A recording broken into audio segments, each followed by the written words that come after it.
పొత్తిగుడ్డలలో ఉన్న దేవుడు మనిషి. పొత్తిగుడ్డలలో ఉన్న దేవుడు మనిషి. కాలం ఒక పొత్తిగుడ్డ. సువిశాల చరాచర విశ్వం ఒక పొత్తిగుడ్డ. మాంసం ఒక పొత్తిగుడ్డ. ఆ విధంగానే అన్ని ఇంద్రియాలు, వాటితో చూడబడే అన్ని వస్తువులు అన్నీ పొత్తిగుడ్డలే. పొత్తిగుడ్డలు పసిబిడ్డ కాదు అని తల్లికి తెలుసు. అయితే శిశువుకి అది తెలియదు.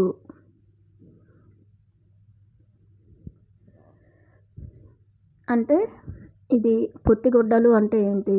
ఒక చిన్న శిశువుని మనం నిద్రపుచ్చేటప్పుడు ఎన్నో చక్కటి ఎక్కువ గుడ్డలను వేసి అందులో చుట్టి చక్కగా నిద్రపుచ్చుతాం కదా. అలాగా మనం చూసుకుంటే మన ఆత్మ ఆ శిశువు అనమాట. మన ఆత్మ అనేది శిశువు. మన ఆత్మకి చుట్టుకున్నవే మనం చుట్టుకున్న ఈ పొత్తిగుడ్డలు ఇవన్నీ. కాలం అనేది ఇక్కడ ఉంది కదా. గతము, భవిష్యత్తు, లేదంటే ఈ టైము, రాత్రి పగలు, ఇవన్నీ కూడా పొత్తిగుడ్డలు. కాలం అనేది ఒక పొత్తిగుడ్డ.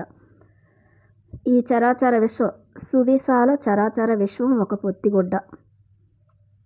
ఇక్కడ ఈ విశ్వం అంతా కూడా ఒక పొత్తిగుడ్డ. ఈ మాంసం ఒక పొత్తిగుడ్డ. మాంసం అంటే శరీరాలు, సకల ప్రాణికోటులు, ఆ యొక్క దేహాలు అన్నీ ఒక పొత్తిగుడ్డ. ఆ విధంగానే అన్ని ఇంద్రియాలు, వాటితో చూడబడే అన్ని వస్తువులు అన్నీ పొత్తిగుడ్డలే. పొత్తిగుడ్డలు పసిబిడ్డ కాదు. అంటే ఈ పొత్తిగుడ్డలు ఏవైతే ఉన్నాయో మనం ఏమనుకుంటున్నాం, ఇదంతా సత్యమే, ఇదంతా నిత్యమే, ఇదంతా శాశ్వతం, చూసేదంతా కదా, మన కంటికి కనిపించేదంతా. ఈ పదార్థ జగత్తు, మన యొక్క శరీరము, ఈ కాలం, ఇంకా ఇవన్నీ కూడా మనం నిజం అనుకుంటున్నాం. ఈ పొత్తిగుడ్డల లోపల ఉన్న దేవుడే మనిషి. మనిషి అంటే ఎవరు? పొత్తిగుడ్డల లోపల ఉన్నవాడు. ఆ యొక్క ఆత్మే దేవుడు. ఆ ఆత్మే మనిషి. మనిషే ఆత్మ అని చెప్తున్నారు. అయితే తల్లికి తెలుసు ఆ పొత్తిగుడ్డలు బిడ్డ కాదు అని. తల్లి ఎవరు? మన ఆత్మకి తల్లి ఎవరు అంటే పూర్ణాత్మ. ఆ యొక్క పూర్ణాత్మకి తెలుసు. మన ఆత్మకి, ఆ శిశువుకు మాత్రం తెలీదు. ఆ పొత్తిగుడ్డలే శిశువుకి అది తెలియదు అనమాట. పొత్తిగుడ్డలే నేను అనుకుంటుంది శిశువు. అంటే ఆత్మ స్టార్టింగ్ జన్మలో అంటే తమో రజో గుణాల్లో, అంటే మూలాధార చక్రం, స్వాధిష్టాన చక్రం, మణిపూరక చక్రాల వరకు కూడాను మనకి ఏమీ తెలియదు. అక్కడ ఎన్నో ద్వంద్వత్వపు ఆట ఉంటుంది. ఇంకా ఎంతో ఉంటుంది. అజ్ఞానం, కర్మ ఎక్కువ చేస్తూ ఉంటాము. స్వార్థం ఉంటుంది. తమో గుణం, ఆ గుణాల్లో మనం ఉండేటప్పుడు ఆ శైశవాత్మలు, బాలాత్మలు అని మనం చెప్పొచ్చు. యవ్వనాత్మలు, ఆ స్థితిలో యవ్వనాత్మలు, శైశవాత్మలు, బాలాత్మలు, ప్రౌఢాత్మలు, ఇవన్నీ కూడాను ఆ యొక్క స్టార్టింగ్ జన్మలో ఆ ఆత్మలుగా ఉండేటప్పుడు మనకి తెలియదు నేను ఆత్మనని. నేనంటే ఈ శరీరమే అని చెప్పేసి మనం చక్కగా తిండి, బట్ట, అంటే సర్వైవల్ దీని మోడ్లో ఉంటామన్నమాట. సంపాదించుకోవాలి, ఇంకా ముసలితనం వస్తుంది, చనిపోవాలి, నమ్మక వ్యవస్థలు ఉంటాయి, ఇవన్నీ కూడా. కానీ ఆ శిశువుకి అది తెలియదు. కానీ తల్లికి తెలుసు ఆ యొక్క పొత్తిగుడ్డలు తన శిశువు కాదని. అది ఆత్మని సృష్టించినటువంటి ఆ సృష్టికర్తకు తెలుసు ఆ యొక్క ఆత్మ ఆ యొక్క అజ్ఞానంలో ఉందని. అది తన బిడ్డ అంటే పూర్ణాత్మకు తెలుసు తన బిడ్డ ఇంకా అజ్ఞానపు ద్వంద్వత్వపు ఆట అనేది ఆడుతుంది. ఎన్నో పాఠాలు నేర్చుకుంటుంది కదా. అది కూడా అప్పుడు అది అవసరమే. ఆ స్థితిలో మనకి ఆ శైశవాత్మ, బాలాత్మ, యవ్వనాత్మ, ప్రౌఢాత్మ దశల్లో మనకి ఇవన్నీ ఆ 4 దశల్లో కూడా మనకి అప్పుడు అలా ఉండడం అనేది అవసరం. ఆ కర్మలు చేయడం, మనస్సు అనేది ఎక్కువగా ఉంటుంది, అహం ఉంటుంది, కానీ హృదయం ఉండదు. అప్పుడు హృదయం అనేది విచ్చుకోదు. సంస్కారాలు ఉంటాయి, ఆ గత జన్మల సంస్కారాలు, మన పూర్వీకుల నుంచి, మన తాత ముత్తాతలు, లేదంటే మన తల్లిదండ్రుల నుంచి వచ్చినటువంటి కొన్ని సంస్కారాలు, ఇంకా మన గత జన్మల నుంచి వచ్చే సంస్కారాలు, ఈ సమాజం నుంచి ఇచ్చే కండిషన్స్ అన్నిటికీ కట్టుబడుతూ అలాగా ఆత్మలు ఉంటాయన్నమాట ఆ స్థితిలో. రోజు రోజుకి యుగానికి మారిపోయే ఆ పొత్తిగుడ్డల సంగతి మనిషికి బాగా తెలుసు అంటున్నారు. అంటే ఇక్కడ కాలంతో పాటు ప్రతిదీ కూడాను నశించిపోయేదే కదా. కాలంతో పాటు నశించిపోయేవి ఇవన్నీ కూడా. నేను దేహము అనుకుని దేహం కోసమే బ్రతికినట్లయితే దేహం కూడా ఏదో ఒక రోజు నశించిపోతుంది కదా. తిండి, బట్ట, నిద్ర అంతే కదా. మైథునం అంటే సెక్స్, అంతవరకే ఉంటారు వాళ్ళు ఆ గుణాల్లో. అదే వాళ్ళకి ముఖ్యమైనది, ప్రయారిటీ ఎక్కువ ఇస్తారు. కాబట్టి సంపాదించుకోవాలి ఇలా అనమాట. అది ఇవన్నీ కూడా కాలంతో పాటు ఈ పొత్తిగుడ్డలన్నీ కూడా మారిపోతూ ఉంటాయి. ఈ దేహం నశించిపోతుంది. ఈ యొక్క ఈ యుగాలు ఇవన్నీ కాలాలతో పాటు ఈ యొక్క అంతా కూడా నశించిపోయేదే. ఈ పదార్థ జగత్ కూడా మనం చెప్పుకున్నాం కదా ఫస్ట్. ఎన్నో ఆ యొక్క సముద్ర గర్భంలో ఎన్నో నాగరికతలు కలిసిపోయాయి. అద్భుతమైన జీవితాన్ని జీవించే ఎన్నో నాగరికతలు అందులో కలిసిపోయాయి సముద్ర గర్భంలో. అలాగే ఇవన్నీ కూడా కాలం అనేది శాశ్వతం కాదు. కాలాలు మారిపోతూ ఉంటాయి కదా. కాలంతో పాటు మనిషి మనసు అన్నీ మారిపోతూ ఉంటాయి. మారిపోయేది ఏది కూడాను శాశ్వతం కాదు. మారనది ఏదైతే ఉందో శాశ్వతంగా అదే ఆత్మ. అదే మన నిజస్థితి, మన అసలైన స్థితి, మన అసలు స్వరూపం, అది ఆత్మస్వరూపం. అందుకే అతడి చైతన్యం నిరంతరం చలనంతో ఉంటుంది అంటున్నారు. ఇప్పుడు కూడాను మన చైతన్యం అనేది చంచలంగా ఉంటుందన్నమాట, చలిస్తూ ఉంటుంది. అందుకే అతడి చైతన్యం నిరంతరం చలనంతో ఉంటుంది. ఇవన్నీ నిజాలనుకొని ఈ మారిపోయే ఈ పొత్తుగుడ్డలు ఏవైతే కాలాలని ఇవన్నింటినీ మనం నమ్ముతాం కదా, నమ్మక వ్యవస్థలు. ఇంకా ఇవన్నీ కూడా నాది నేను అనుకోవడం వలన మనకి చైతన్యం అనేది నిరంతరం చలనంతో ఉంటుంది. మన మనస్సు అనేది చంచలంగా ఉంటుందన్నమాట. మాట అంటే ఉచ్చరించబడే చైతన్యం. మన మాట కూడాను ఉచ్చరించబడే చైతన్యమే. ఆ చైతన్యం నుంచే వస్తుంది ఆ ఉచ్చరణ అనేది, మన మాట కూడా. అందుకే అది ఎప్పుడు స్పష్టంగా ఉండదు. ఆ మాటలు కూడాను స్పష్టంగా ఉండవు అన్నమాట. కన్ఫ్యూజన్గా మాట్లాడుతూ ఉంటాం. అసత్యాలు మాట్లాడడం, అబద్ధాన్ని మాట్లాడడం, అధర్మంగా మాట్లాడడం, ఇవన్నీ ఉంటాయన్నమాట. ఆ మాటల్లోని సరైనటువంటి సత్యం ఉండదు. సత్యం అనేది ఉండదన్నమాట. శాశ్వతత్వం వైపు మాట్లాడడం, సత్యాన్ని మాట్లాడడం, నశించిపోయే పదార్థం గురించి పదే పదే మాట్లాడుతూ చర్చించుకుంటూ ఆలోచిస్తూ దాన్ని ఎలా సంపాదించుకోవాలి, ఎలా పొందాలి అని చెప్పేసి మనిషి ఆలోచిస్తూ ఉంటాడు. అందుకే మనిషికి ఎప్పుడు కూడాను చైతన్యం అనేది ఆ యొక్క చంచలత్వంతో ఉంటుంది. ఆ మనస్సు అనేది చంచలంగా ఉంటుంది. ఎందుకు ఆత్మని తను ఆత్మ అనేది తెలుసుకోలేకపోతున్నాడు. నశించిపోయే జగత్తే తాను అనుకుంటున్నాడు తప్ప ఈ పదార్థమే తాను అనుకుంటున్నాడు, శరీరమే తాను అనుకుంటున్నాడు. మనిషి తను శాశ్వతమైన ఆత్మనని, తనొక సృష్టికర్తనని, తనే భగవంతుడని, తనొక సత్ చిత్ ఆనంద స్వరూపం. సత్ అంటే సత్యము, చిత్ అంటే చైతన్యము, సత్ అంటే సత్యము, చైతన్యము అంటే శక్తి, ఇంకా ఆనంద స్వరూపం అని తనకు తెలియదు మనిషికి. అందుకే అతడి అవగాహన సరిగ్గా ఉండదు. అవగాహన, అర్థం చేసుకునే శక్తి ఉండదు. హయ్యర్ అండర్స్టాండింగ్ అనేది ఉండదు. అంతరాత్మలోకి, ఇన్నర్లోకి తను చూసుకోము. అంతర్దృష్టి, లోచూపు అనేది ఉండదు అనమాట. బాహ్యం వైపే చూస్తూ ఈ రెండు కళ్ళతో, ఫిజికల్ ఐస్తో, భౌతిక కళ్ళతో చూస్తుందంతా నిజమని, సత్యమని నమ్మి దాన్ని వ్యామోహంతో దాన్ని పొందాలని మనిషి వెంపర్లాడుతూ పరుగులు తీస్తూ ఉంటాడు ఎడారిలోని నీటి కొలను కోసం. అలా ఉండదు. అందుకే అతని అవగాహన సరిగ్గా ఉండదు. అర్థం చేసుకునే శక్తి లేకపోవడం వలన పరిస్థితులు అర్థం కావు, ఆ సంసార జీవితం అర్థం కాదు, తన జీవితం మన జీవితం మనకే అర్థం కాదు. అలా కన్ఫ్యూజన్గా ఉంటాయి. ఎందుకంటే మన అసలు స్వరూపం మనం తెలుసుకోవట్లేదు కాబట్టి, మనం కానివన్నీ మనం అనుకుంటున్నాం కాబట్టి. అంచేత అతడి జీవితంలో సమతూకం ఉండదు. ఆ యొక్క సమతూకం అంటే ఫిజికల్ ఫిట్నెస్ కానీ, మెంటల్ ఫిట్నెస్ కానీ, మళ్ళీ ఎమోషనల్ ఫిట్నెస్ అనేది ఉండదన్నమాట. అన్నీ కూడాను ఇంబ్యాలెన్స్గా ఉంటాయి, బ్యాలెన్స్గా ఉండవు ఏవి కూడా. ఇప్పుడు బాడీ ఉంది, బాడీ అనేది ఇంకేదో కావాలంటుంది, మనస్సు అనేది ఇంకేటో ఆలోచిస్తుంటుంది, గతము భవిష్యత్తులో ఉంటుంది మనస్సు ఆలోచనలు. లేదంటే మన ఎమోషన్స్ చాలా కోపాలు, తాపాలతో, ఆక్రోశాలతో, ఉద్రేకాలతో ఉరకలు వేస్తూ ఉంటుంది. ఎమోషన్స్. అందుకు మనిషి ఎప్పుడుకో ఒక అలైన్మెంట్లో ఉండడు అనమాట. తన ఆత్మతో అనుసంధానమై ఉండడు. ఇవన్నీ వేరువేరుగా ఉండి అన్నీ విచ్చలవిడిగా విడిపోయి ఇవన్నీ ఎలా పడితే అలా పనిచేస్తూ ఉంటాయన్నమాట ఆ బాడీలో. ఆ చక్రాస్ కానీ తన యొక్క శరీరాలు ఇవన్నీ అది 3 రెట్లు కలవరపెట్టే గందరగోళం.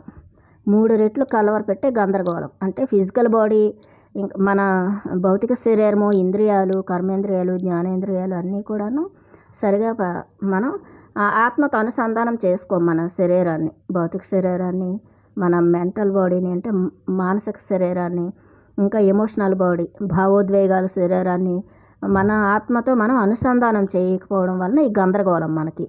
ఆత్మని తెలుసుకోకపోతే ఏమవుతుంది? ఆత్మ యొక్క కంట్రోల్లోకి ఈ 3 వెళ్ళకపోతే మన ఇంద్రియాలు కానీ, మన భౌతిక శరీరము, మన మైండ్, మనస్సు, మన యొక్క అహము, మన యొక్క చిత్తము అంటే బుద్ధి, ఇవన్నీ ఆత్మ యొక్క కంట్రోల్లోకి వెళ్ళిపోవాలి.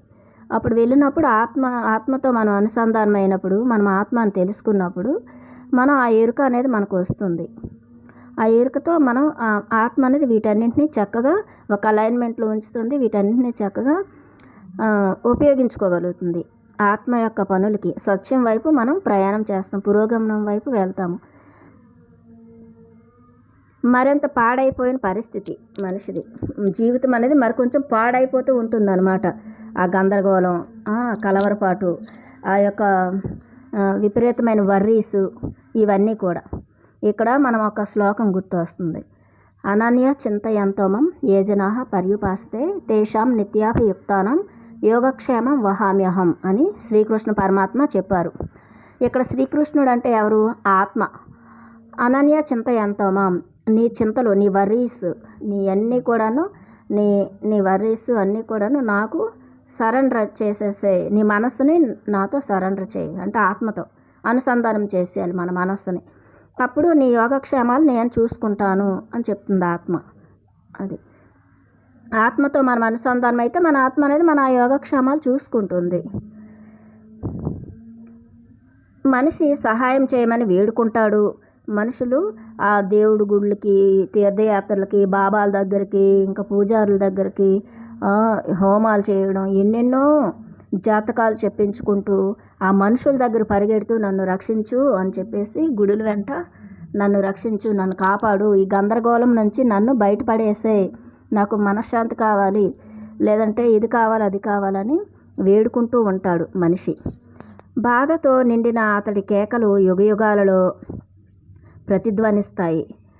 బాధతో నిండిన అతడి కేకలు యుగాలలో ప్రతిధ్వనిస్తాయి. ఈ బాధ ఇక్కడ ఎంత వర్రీస్ అంటే ఇక్కడ ఇవన్నీ ద్వేషాలు, ఈర్ష్యలు, కఠినత్వం, కక్షలు, పగలు, హింస, అన్నింటినీ హింసించడం. ఆ స్టార్టింగ్ దశల్లో మరి శైశవాత్మ, బాలాత్మ, యవ్వనాత్మ ఆ స్థాయిల్లో ఏం చేస్తారు? ఎక్కువ హింస చేస్తారు. ప్రకృతిని, జీవుల్ని తన స్వార్థం కోసం ఉపయోగించుకొని ఇంకా తను లాక్కోవడం, అన్నింటి నుంచి, ప్రకృతి నుంచి జీవుల్ని చంపడం, ఎన్నెన్నో. ఇప్పుడు మనం చూస్తున్న ఒక యుద్ధాలు చేసే వాళ్ళంతా కూడా వాళ్ళే. ఆ శైశవాత్మలు వాళ్ళే, బాలాత్మలు వాళ్ళంతా, బాలాత్మలు, యవ్వనాత్మలు వాళ్ళు, ప్రౌఢాత్మలు, సినీ ఇండస్ట్రీ వాళ్ళు, ఈ డాక్టర్స్ వాళ్ళే, హయ్యర్ ఎడ్యుకేషన్లో ఉన్న వాళ్ళు, సైంటిస్టులు అంతా కూడా చాలా వరకు వాళ్ళే ఉంటారు. ఒక 90% వాళ్ళే. అంటే తక్కువ స్థాయి ఆత్మలే. వాళ్ళకి ఎంతసేపు భౌతికమైనటువంటి పదవులు, కీర్తి, ప్రతిష్టలు, పేరు, ఇవన్నీ కావాలి. వాటి కోసం వాళ్ళు ఎంతకైనా తెగిస్తారనమాట. హింసను వాళ్ళు సృష్టిస్తారనమాట. కాబట్టి ఇలాంటి వాళ్ళు వీళ్ళంతా.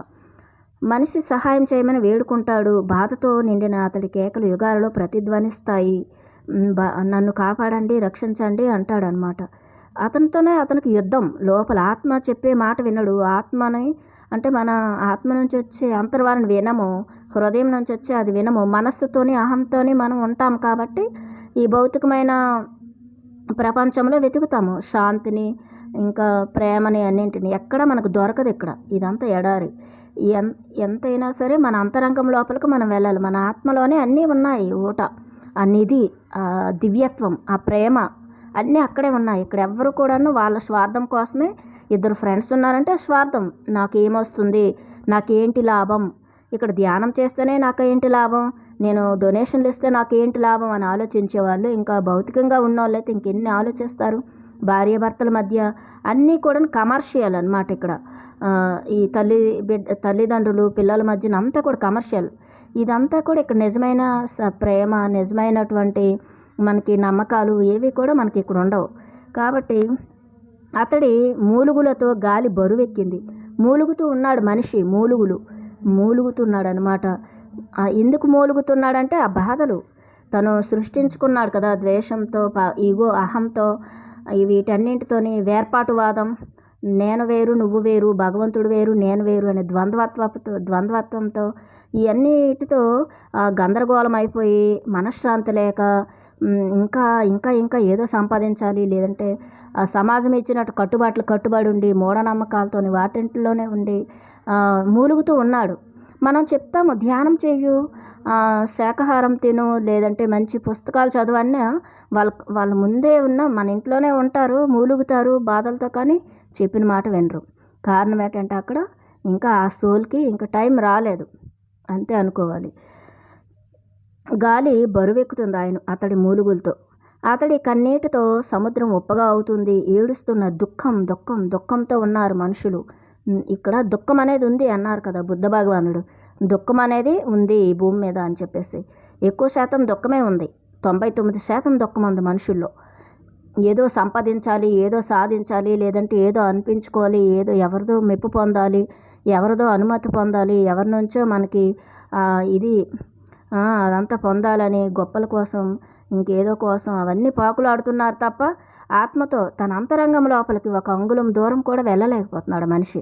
బాహ్య ప్రపంచంలో దేశాలు దాటుతున్నాడు, గ్రహాలు వేరే గ్రహం మీదకి వెళ్తున్నాడు, అన్నీ చేస్తున్నాడు, కానీ తన అంతరంగం లోపలికి వెళ్ళలేకపోతున్నాడు. అతడి సమాధులతో భూమి గంట్లు పడుతుంది.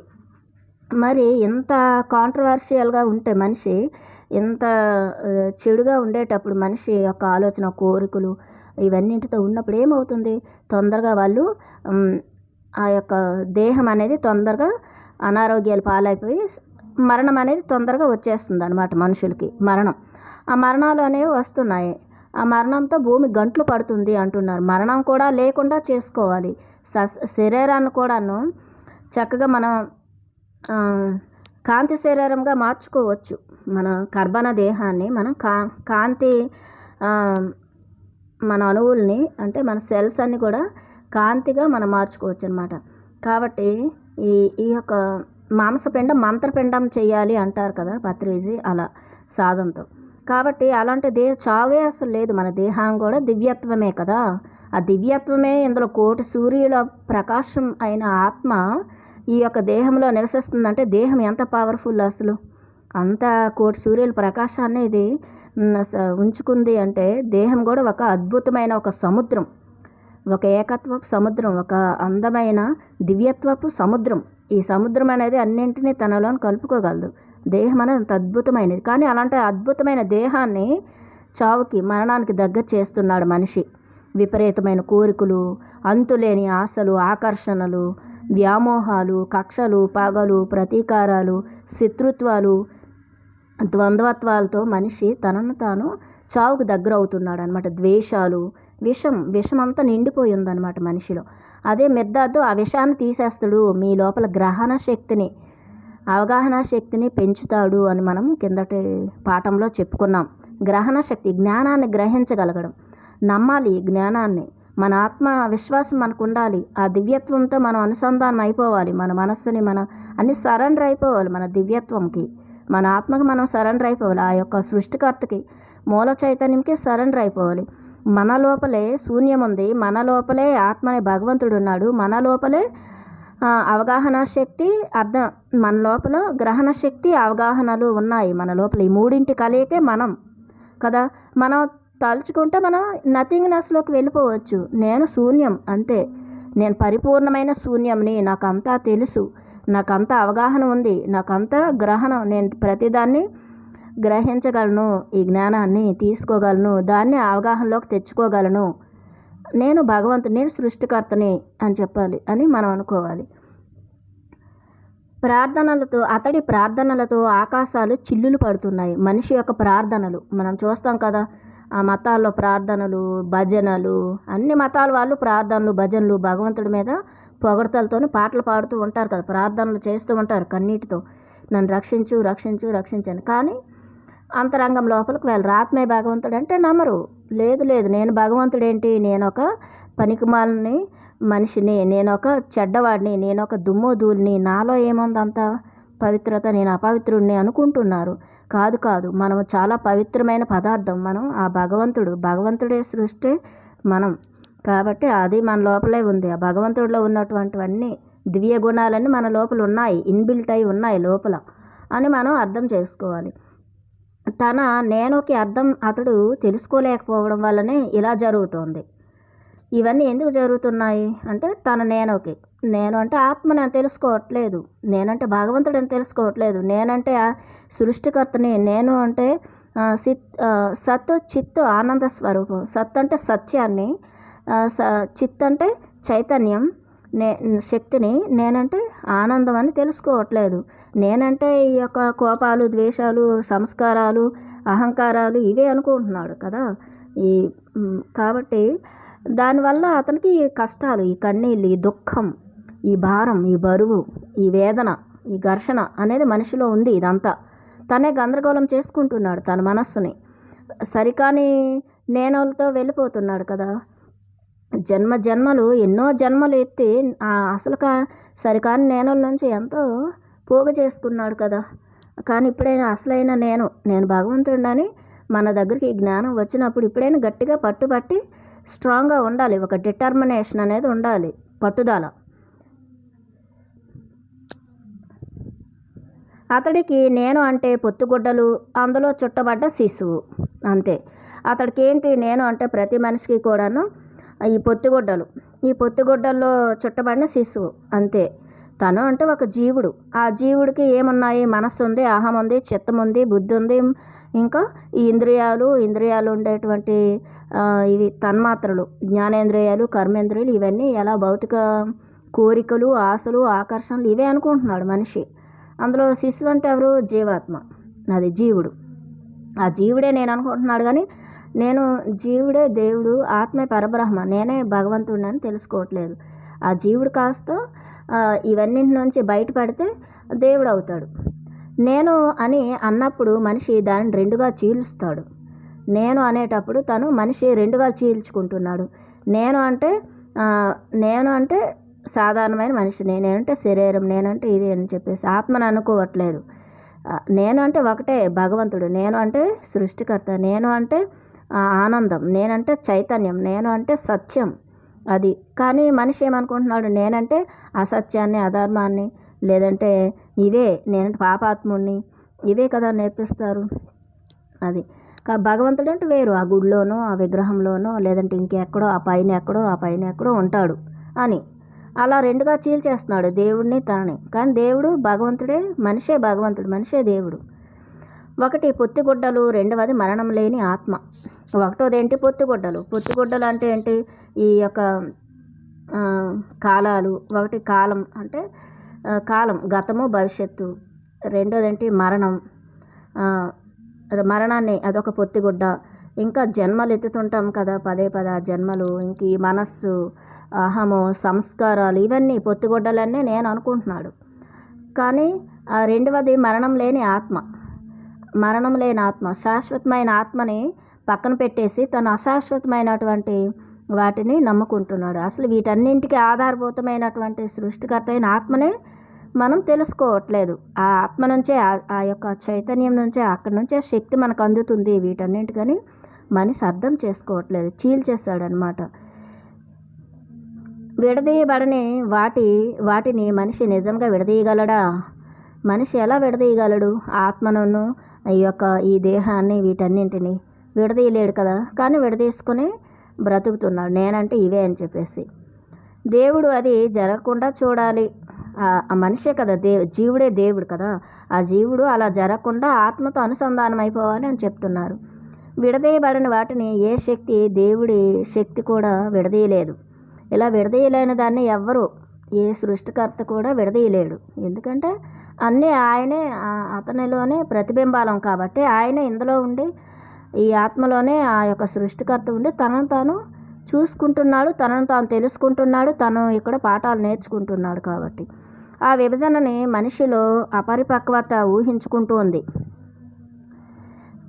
ఆ విభజనని మనిషిలోని ఆ విభజనని అంటే నేను అంటే ఇవి ఈ పొత్తిగుడ్డలు, ఈ ముసుగులు అంతే. దేహము, మనస్సు, చిత్తము, అహము ఇవన్నీ. కానీ ఆత్మ అనేది అపరిపక్వత, మనిషిలోని అపరిపక్వత అనేది ఉంది, పరిపక్వత అనేది లేదు. కాబట్టి మెచ్యూరిటీ లేదు, బుద్ధి వికాసం అనేది లేదు, బుద్ధి అనేది ఇంకా వికసించలేదు.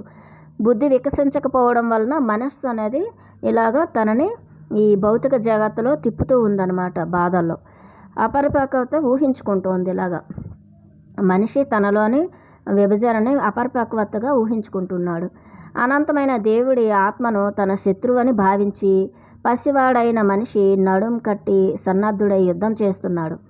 అనంతమైనటువంటి ఆ సృష్టికర్తని, అనంతుడు, ఆత్మస్వరూపుడు అయిన ఆ భగవంతుడిని తానే అని తెలుసుకోక ఆ భగవంతుడితో తను యుద్ధంకి వెళ్తున్నాడు. మన ఆత్మతోనే కదా మనకి యుద్ధం. మన ఆత్మ ఏమో ఒకటి చెప్తుంది, మన మనస్సు ఏమో ఇంకొకటి చేస్తుంది. మన మనస్సు, మన అహము ఎప్పుడు కూడాను భౌతికతలోకి మళ్ళీ జన్మలు తీసుకునేలాగా చావుకి దగ్గర చేస్తుంది మనల్ని. కోరికలు, ఆశలు, అంతులేని వ్యామోహాలు, ఇంకా డబ్బు పిచ్చి, ఇట్లాంటివన్నీ, ఇంకేవో వస్తువులు కూడబెట్టుకోవాలి, బంధువులు, బంధాలు, గొప్పలు, స్వార్థం, అత్యాశలు, భయాలు ఇవన్నీ పెట్టుకొని ఆత్మతో యుద్ధంకి వెళ్తున్నాడు అన్నమాట మనిషి. ఆ జీవుడు ఆత్మతోనే యుద్ధం చేస్తున్నాడు. ఆ జీవుడు తన దేవుడని తెలుసుకోవట్లేదు, ఆత్మనేనని తెలుసుకోవట్లేదు. ఇంకొంచెం లోపలికి వెళ్ళి ఈ బయట ఉన్నటువంటి భౌతిక శరీరము, ఇంద్రియాలు ఇవన్నీ చెప్పింది వింటూ మనసు చేసిన గందరగోళంలో చిక్కుకుపోతున్నాడు ఆ జీవుడు. దేవుడు తనతోనే తనకు యుద్ధం అన్నమాట.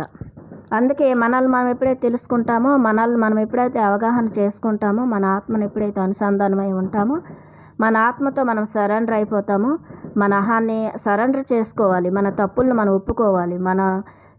ఎక్కడ మనం అసత్యాన్ని పలుకుతున్నాము, అబద్ధాలు పలుకుతున్నాము, అధర్మంగా ఉంటున్నాము, హింసలో ఉన్నామా, ఇవన్నీ తెలుసుకొని మన మాటల్లోనన్నింటినీ మనం ఎప్పుడు కూడా ఎరుకుతో గమనించుకొని మన ఆత్మతో సరెండర్ అవ్వాలి. మనం ఎప్పుడు ఆ అనుభూతుల్ని ఎప్పుడు కూడాను మనం గమనిస్తూ ఉండాలి. మనకి బాధ వచ్చిన ఎలాంటి సంస్కారం మరి మేల్కొన్న అప్పుడు మనం చక్కగా దాన్ని అనుభూతి చెంది ఎరుకతో గమనిస్తూ ఉన్నప్పుడు అది మన దేహం అనేది దాన్ని కరిగించేస్తుందంట. దేహంలో ఇవన్నీ కరిగిపోతూ ఉంటాయి.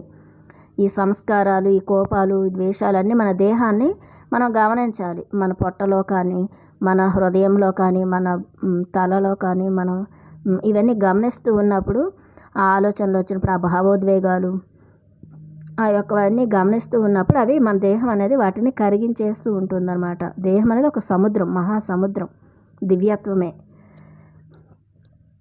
ఆత్మ తన శత్రువుని భావించి మనిషి పసివాడైన మనిషి అంటే అపరిపక్వత లేని మనిషి, జ్ఞానం లేనివాడు, బుద్ధి వికాసం లేని మనిషి ఏం చేస్తున్నాడు? నడుము కట్టి సన్నద్ధుడే యుద్ధం చేస్తున్నాడు ఆ భగవంతుడితో. ఎవరితో? ఆత్మతో. అందరు ఆత్మలతో కూడా మళ్ళీ అందరితో యుద్ధాలకు వెళ్తున్నాడు. తన లోపల తనకు యుద్ధం ఉంది, ఇంకా అందరితో యుద్ధాలకు వెళ్తున్నాడు. అసమానమైన ఈ యుద్ధంలో తన మాంసాన్ని చీలికలు పేలికలుగా చేసి తన రక్తాన్ని ఏరులుగా పారిస్తున్నాడు. ఈ యుద్ధాల్లో చూడండి, బయట యుద్ధాలు జరుగుతున్నాయి కదా, బాంబులు వేసేస్తుంటారు, అక్కడ అందరూ ముక్కలు అయిపోయి రక్తం ఏరులై పారుతూ ఉంటుంది. ఇంకా జీవులను చంపినప్పుడు మిషన్స్లో కటింగులు చేస్తుంటారు కదా, అన్ని జీవుల్ని చంపుతున్నారంట అన్ని దేశాల్లో కదా, అంటే ఇప్పుడు చైనాలో అలాగా. కాబట్టి అలా ఎంత ఏరులై పారుతుంది ఆ యొక్క దేహాలు, చీలికలై పేలికలై. అసమానమైన ఈ యుద్ధంలో, అసమానం అంటే సమానత్వం అనేది లేదు. నువ్వు వేరు, నేను వేరు, నా మతం వేరు, నీ మతం వేరు, నా కులం వేరు, నా వర్గం వేరు, నేను గొప్ప, నువ్వు తక్కువ, ఇవన్నీ ఇలా చేసి యుద్ధాలు చేస్తున్నాడు. యుద్ధంలోని శరీరాలు, రక్తాలు ఏరులై పారుతూ చీలిక పేలికలుగా అయిపోతున్నాయి ఆ శరీరాలు. అయితే తండ్రి తల్లి అయిన దేవుడు అందరినీ ప్రేమగా చూస్తుంటాడు. ఇక్కడ ఎంతమంది ఎన్ని యుద్ధాలు చేసుకున్నా, ఎన్ని చేసుకున్నా ఆ తల్లి తండ్రి అయిన సృష్టికర్త భగవంతుడు అలాగా ప్రశాంతంగా చూస్తాడంతే. నా బిడ్డలు మారాలి, నా బిడ్డలు ఎదగాలి అనుకుంటాడు. ప్రేమ మాత్రమే చూపిస్తాడు భగవంతుడు. ఇక్కడ మనం ఎలాంటి పనులు చేసినా కానీ భగవంతుడికి ద్వేషం ఉండదు. కోపం ఉండదు. మనిషి బరువైన తెరలను చింపుతున్నాడు అని, దేవుడితోటి తన ఏకత్వాన్ని చూడనీయకుండా చేస్తున్న భయంకరమైన పైత్య రసాన్ని చిందిస్తున్నాడు అని భగవంతుడికి తెలుసు. ఈ బరువైన తెరలను చింపుతున్నాడు భగవంతుడు. భగవంతుడితో ఉన్నటువంటి ఆ బరువైన తెరలు ఏంటి? భగవంతుడితో మనకున్నటువంటి అనుబంధాన్ని, ఆ యొక్క ప్రేమ, ఆ యొక్క ఏకత్వపు స్థితి, భగవంతుడితో కనెక్ట్ అయి ఉండి అక్కడ నుంచి తీసుకునే ఆ యొక్క కాంతిని కానీ, శక్తిని కానీ, ఆ యొక్క గైడెన్స్ని అవన్నీ బరువైన తెరలన్నీ చింపేసి దేవుడితోటి తన ఏకత్వాన్ని చూడనీయకుండా భగవంతుడు నేను ఒక్కటే అని ఏకత్వాన్ని అనుభూతి చెందనీయకుండా చేస్తున్న భయంకరమైన పైత్యరసాన్ని, భయంకరమైన పైత్యం అంటే విషం మనిషిలో ఉంది. పైత్యం అంటే అహంకారం, గర్వం, ధనబలం, ఇవన్నీ కూడాను ఆ పైత్యరసాన్ని చిందిస్తున్నాడు అని భగవంతుడికి తెలుసు. ఆ పరమాత్మకు తెలుసు. ఆ లోపల ఉన్న ఆత్మ కదా భగవంతుడు, ఆత్మకు తెలుసు వీడు ఈ అహంకారంతోని, గర్వాలతోని, ఈ ప్రతీకారాలతోని, ఈ ధన వ్యామోహాలతోని, వీటితోనే మనిషి ఎంత యుద్ధం చేస్తున్నాడు. అంటే భగవంతుడితో అనుసంధానం అవ్వడానికి ఉన్నటువంటి తెరలు ఉంటాయి. భగవంతుడు అనుసంధానం అవ్వడానికి ఉన్నటువంటి తెరలు ఏంటంటే ఆ యొక్క శరీరాలు కానీ, మనస్సు కానీ, ఇవన్నీ కూడా భగవంతుడితో అనుసంధానం అవ్వడానికే కదా ఇచ్చాడు. ఇవన్నీ మనస్సు అనేది ఉంటే చక్కగా మనం ఎంతో జ్ఞానాన్ని గ్రహిస్తున్నాం మనస్సుతో కదా. అలాగనమాట. మన శరీరం అనేది ఉంటే సాధనకి అన్నింటికీ పనికొస్తుంది కదా ఇవన్నీ. కానీ ఇవన్నీ చింపుతున్నాడు మనిషి. అంటే వీటిని మిస్యూజ్ చేసుకుంటున్నాడు మనిషి తన యొక్క శక్తుల్ని. యుద్ధం చేయడం, రక్తం చిందించడం, స్పృహ తప్పిపోవడం, చివరికి లేచి నేనులోని చీలుకను తన మాంసంతో కలిపి తన రక్తంతో సీలు వేయడం, ఇది మనిషి తీరు. అది యుద్ధం చేస్తున్నాడు. మనకే యుద్ధం, మన వ్యక్తిత్వానికి, మన యొక్క ఆత్మకి అది యుద్ధం అన్నమాట. మన లోపలే మనకి యుద్ధం. ఎందుకు? ఆత్మ చెప్పే మాట మనస్సు వినదు. మనస్సు ఎప్పుడు కూడాను పదే పాతదనంలోకి వెళ్తుంది. అహం కూడా అదే కరెక్ట్, గతంలో ఉన్నటువంటి శరీర అనుభూతులు కదా, శరీర ఫీలింగ్స్ ఇవి ఉంటాయి, ఎమోషన్స్ ఉంటాయి, ఇవన్నీ కరెక్ట్ అని చెప్పి అహం అందులోనే మనల్ని ఉంచుతూ ఉంటుంది గతంలో. లేదా భవిష్యత్తు గురించి ఊహించుకొని భయపడటం, భ్రమల్లో, భ్రాంతుల్లో బ్రతకడం, వాస్తవంలో ఉండడం. ఈ వాస్తవం ఏంటంటే, వాస్తవమైన సత్యం ఏంటి? ఈ క్షణమే సత్యం, ఈ క్షణమే దివ్యత్వం ఉంది, ఈ క్షణమే నిజం. అందుకే శ్వాస మీద ధ్యాస అని పత్రిజీ మనకు చెప్పారు. శ్వాస అనేది ఈ క్షణంలో ఉంది. ప్రతి క్షణము శ్వాస అనేది కొత్తదనంతో ఉంటుంది కదా. కాబట్టి ఈ క్షణంలోనే ఆ కొత్తదనం ఉంది, ఆ దివ్యత్వం ఉంది, ఆ దివ్య ప్రేమతో అనుసంధానం అవ్వచ్చు. కానీ ఆ యొక్క ఈ క్షణాన్ని వదిలేసి ఇంకా భవిష్యత్తు కోసం, గతంలో ఉన్నటువంటి పగా ప్రతీకారాల కోసం యుద్ధాలు, ఇంకా భవిష్యత్తు గురించి భయంతో యుద్ధాలు చేసుకుంటూ, మనతో మనం యుద్ధం చేసుకుంటూ, అందరితో యుద్ధాలు చేస్తూ మనిషి ఇక్కడ ఎంతో ఇది తప్పిదాలు చేస్తున్నాడు అని చెప్తున్నారు.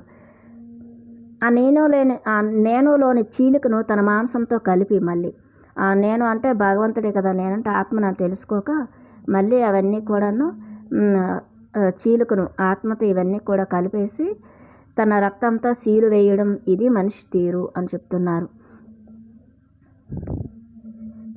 అందుకే నేను అన్న పదం ఉపయోగించుకోవడంలో చాలా జాగ్రత్తగా ఉండండి అని మీరు హెచ్చరించబడ్డారు.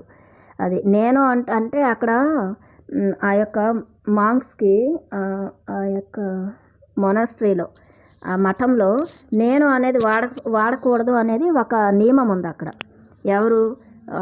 ఆయన పెద్ద ఆయన నోవా అనే ఆయన కదా సృష్టించారు ఆ యొక్క టెంపుల్ని. అక్కడ నేను అనే పదం నేను నాది అని వాడకూడదు అనమాట మాట్లాడేటప్పుడు. కానీ సమాధం నేను నాది, నేను ఇదంతా సృష్టించాను, నేను ఇదంతా సంపాదించాను, నేను ఇదంతా తెచ్చిపెట్టాను, నేను ఈ ఆస్తులన్నీ కూడా విస్తరింపచేశాను, ఈ యొక్క మఠానికి నేనే అధికారిని, నా తరతరాల నుంచి వచ్చింది, మా తాతలు ముత్తాతలు ఇది నిర్మించారు, ఇలా ఏదేదో చెప్తుంటాడు. కాబట్టి నేను అనేది ఎందుకు వాడకూడదు అనేది ఇప్పుడు చెప్పారనమాట.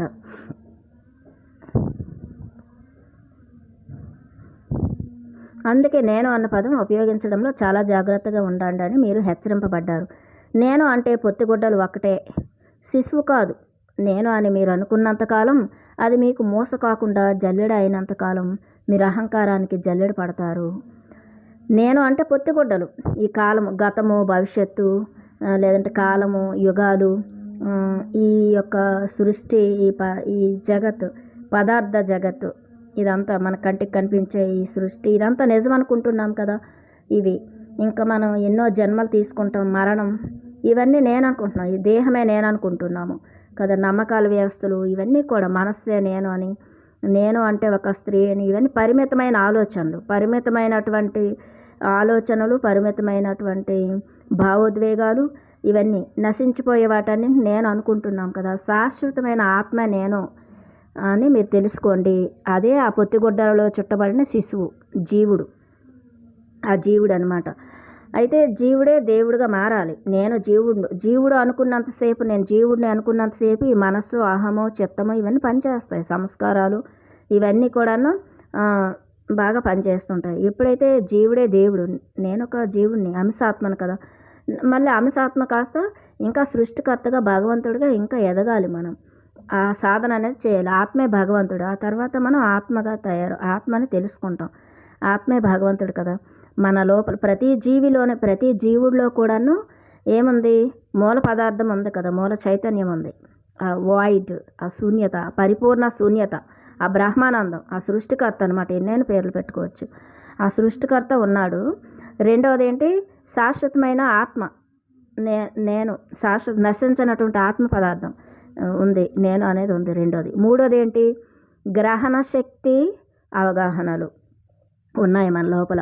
అంటే ఆ భగవంతుడి నుంచి, ఆ సృష్టికర్త నుంచి ఏదైతే జ్ఞానము, కాంతి, ఆ ప్రేమ, ఆ దివ్య ప్రేమ, డివైన్ లవ్, డివైన్ బీయింగ్స్తో మనం కనెక్ట్ అవ్వడం, కానీ అక్కడి నుంచి ఆ గైడెన్స్, అక్కడి నుంచి ఆ జ్ఞానము, ఆ కాంతిని రిసీవ్ చేసుకునే జ్ఞానము, అదంతా కూడా రిసీవ్ చేసుకునే శక్తి, వాళ్ళతో సంభాషణలు చేయడం, దివ్య సంభాషణలు చేయడం, ఇవన్నీ కూడా మరి అలాంటి గ్రంథాలే కదా. ఇప్పుడు ఇవి టెలిపతిక్గా ఆ దివ్య సంభాషణలు వాళ్ళతో చేయగలగడం, వినడం, ఆ దివ్య శ్రవణం, మనం ఇవన్నీ చేయగలం అన్నమాట. ఇవన్నీ మన లోపలే ఉన్నాయి. మనమే ఒక సృష్టి, మనమే ఒక సృష్టికర్త, మనమే ఒక శూన్యత. ప్రతి జీవి కూడా ఇవన్నింటి కలయికే. శూన్యత, పరిపూర్ణ శూన్యత, బ్రహ్మాండం ఒకటోది. రెండోది ఏంటి? ఆత్మ, నశించినటువంటి శాశ్వతమైన ఆత్మ పదార్థం. మూడోది ఏంటి? గ్రహణ శక్తి, అవగాహనలు, అవి మన లోపల ఉన్నాయి. అవగాహన చేసుకునే శక్తి మనకుంది, అర్థం చేసుకోగలం. వినాలి కదా జ్ఞానాన్ని. వినకుండా మనం ఎప్పుడు కూడాను భౌతికమైన విషయాలు, ఈ బాహ్యమైన విషయాన్ని, విషయవాసనలు, విషయవాంఛలు, విషయాశక్తి, బాహ్యంగా ఏం జరుగుతుంది అదంతా విషయం. అది నింపుకుంటే ఇంకేం వింటాం? అది కాబట్టి అది మీకు మోసకోకుండా జల్లుడ అయినంతకాలం. నేను అంటే ఏంటి? శిశువు అంటే నేను అంటే జీవుడు కాదు, నేను దేవుడు, ఆత్మని అని తెలుసుకోవాలి. తర్వాత అది మోస కాకుండా, అది దానికి ఒక మోస అంటే ఏంటి? ఒక ముసుగులాగా వేసుకోకుండా, ఆత్మకి ముసుగులాగా ఉండకుండా, నేను అనేది ముసుగులు కాకుండా నేనంటే ఆత్మనని ఎప్పుడైతే మనం అనుకుంటామో జల్లెడ పట్టకూడదు. జల్లెడ పట్టడం అంటే ఏంటి? నేనే ఆత్మ వేరు, భగవంతుడు వేరు అనేది. లేదంటే అంతా ఇది వేర్పాటువాదం. ఈ వేర్పాటువాదం అనేది తీసేయాలి. తీర్పులు చెప్పడం మానేయాలి. అది అయినంతకాలం మీరు అహంకారానికి జల్లెడ పడతారు. అహంకారంతో అహంకారం అనేది ఏం చేస్తుంది? వేర్పాటువాదాన్ని సృష్టిస్తుంది. అహంకారం గందరగోళాన్ని సృష్టిస్తుంది. అంతా ఒకటే, నేనే అంతా, నేనే సృష్టికర్తని, నేనే శూన్యతని, ఇదేది అది ఒప్పుకోదు అహంకారం అంత ఈజీగా. అది అందుకే ప్రేమకు ఆహ్వానంలో చెప్పారు బాబా కూడా, మహావతార్ బాబాజీ, ఆధ్యాత్మిక గురువులు కూడా, పెద్ద పెద్ద ఆధ్యాత్మిక గురువులు కూడాను అహంకారం అనే ఆ యొక్క సన్నటి గీత దాటేస్తుంటారు అని చెప్పారు. ఆధ్యాత్మిక అహంకారంలోకి వెళ్ళిపోతుంటారట వాళ్ళు. అది అంటే నేను చెప్పిందే కరెక్టు, నేను చెప్పిందే రైటు, నేను చెప్పిందే సత్యం అని వాళ్ళు అలా పరిమితంలో ఉండిపోతారు ఆ గురువులు. కానీ పత్రిజీ అలా కాదు, అందరి నుంచి అన్నీ నేర్చుకోండి అని చెప్పారు కదా.